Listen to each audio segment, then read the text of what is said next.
Pilot को एक और झटका देने की तैयारी में कांग्रेस हाईकमान। क्या है सचिन पायलट का मास्टर प्लान जिससे परेशान कांग्रेस हाईकमान? पायलट के लिए सीएम पद छोड़ने को तैयार नहीं अशोक गहलोत।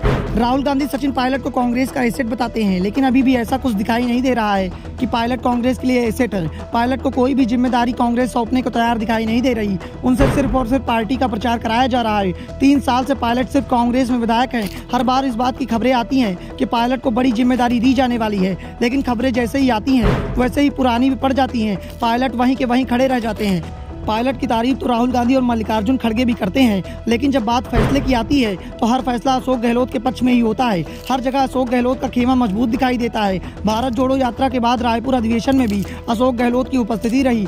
गहलोत समर्थकों को ज्यादा जगह मिली। मंच से गहलोत को बोलने का मौका भी मिल गया। मौका मिला तो उन्होंने पायलट पर ही निशाना साध दिया। गहलोत ने पायलट का नाम लिए बगैर उनकी बगावत की चर्चा शुरू कर दी। हाईकमान गहलोत की हाँ में हाँ मिलाता दिखाई देता है। एक और गहलोत अपनी हर बात पार्टी हाईकमान को मनवाने में कामयाब हो जाते हैं, तो दूसरी और पायलट कैंप से निकलने वाले हर सवाल को पार्टी हाईकमान के द्वारा इंतजार करने की बात कही जाती है।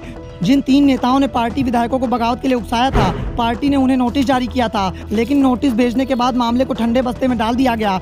पायलट कैंप बगावत करने वालों पर कार्यवाही की मांग कर रहा है, तो अशोक गहलोत अपने समर्थकों को बचाने की कोशिश में जुट गए हैं। और यहाँ भी चलती गहलोत की ही दिखाई दे रही है, क्योंकि 5 महीने से ज्यादा का वक्त बीत जाने के बावजूद भी कांग्रेस हाईकमान फैसला नहीं कर पा रहा है। दरअसल 25 मार्च को कांग्रेस विधायक दल की बैठक बुलाई गई थी और इसमें सचिन पायलट को ही नेता चुना जाना था। उन्हें सीएम बनाने की तैयारी चल रही थी, लेकिन गहलोत कैंप ने बगावत कर दी, जिसके बाद पूरी बात ही बिगड़ गई। यहाँ तक कि उस घटना के बाद यहाँ के प्रदेश प्रभारी को भी हटाना पड़ गया। आला कमान भी गहलोत से बेहद नाराज था। गहलोत ने माफी मांगी और उन्हें माफी भी मिल गई, क्योंकि बात सरकार बचाने की थी। यदि गहलोत को भी माफ नहीं किया जाता तो राजस्थान में सरकार चली जाती। कांग्रेस हाईकमान की एक कमजोरी गहलोत की ताकत बन गई और इसी ताकत के दम पर शांति धारीवाल, महेश जोशी और धर्मेंद्र राठौर पर भी कांग्रेस फैसला नहीं कर पाई, जिनका बगावत के पीछे बहुत बड़ा हाथ माना जा रहा है। शांति धारीवाल ने तो सीधे सीधे कांग्रेस हाईकमान को चुनौती दे दी थी। उनका बयान भी वायरल हो गया था, जिसमें वो उल्टा सवाल कर रहे थे। उन्होंने कहा था कि कौन सा हाईकमान। पायलट गुट लगातार इस बात का दबाव बना रहा था कि जिन्होंने बगावत की है उन पर कार्रवाई होनी चाहिए, लेकिन अभी तक इसका कोई भी हल निकल कर सामने नहीं आया है। सचिन पायलट के समर्थकों को रायपुर अधिवेशन से उम्मीद थी कि कोई न कोई हल निकल जाएगा, मगर अधिवेशन हुआ और बात निकल गई।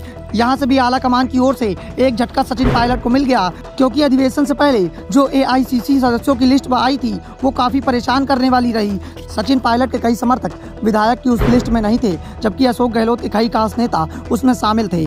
इससे एक बड़ा बदलाव दिखा। रायपुर अधिवेशन में पायलट को बोलने का मौका भी नहीं मिला, जबकि गहलोत को बोलने का पूरा मौका दिया गया। जब राजस्थान में विधानसभा चुनाव करीब है और कांग्रेस में कोई हल नहीं निकल रहा है, ऐसे में सबकी नजरें अब सचिन पायलट पर जा टिकी हैं कि क्या पायलट कोई बड़ा फैसला लेंगे या चुनाव तक ऐसे ही चलता रहेगा। वैसे संकेत तो इसी बात के मिल रहे हैं कि गहलोत को चुनाव तक कांग्रेस हटाने का रिस्क नहीं लेगी। चुनाव के बाद अगर कांग्रेस की सरकार बनती है तो पायलट को मौका मिल सकता है, लेकिन उससे पहले टिकट वितरण में भी पायलट को एक लंबी लड़ाई लड़नी है, क्योंकि इस समय जितने भी विधायक हैं उसमें से 70% विधायक गहलोत के समर्थक हैं और गहलोत यही चाहेंगे कि उन्हें फिर से टिकट मिल जाए। अगर गहलोत समर्थकों को ज्यादा टिकट मिल जाते हैं तो चुनावों के बाद अगर सरकार बनने की स्थिति बनती है तो पायलट सत्ता से दूर हो सकते हैं। ब्यूरो रिपोर्ट, द नव दर्पण न्यूज।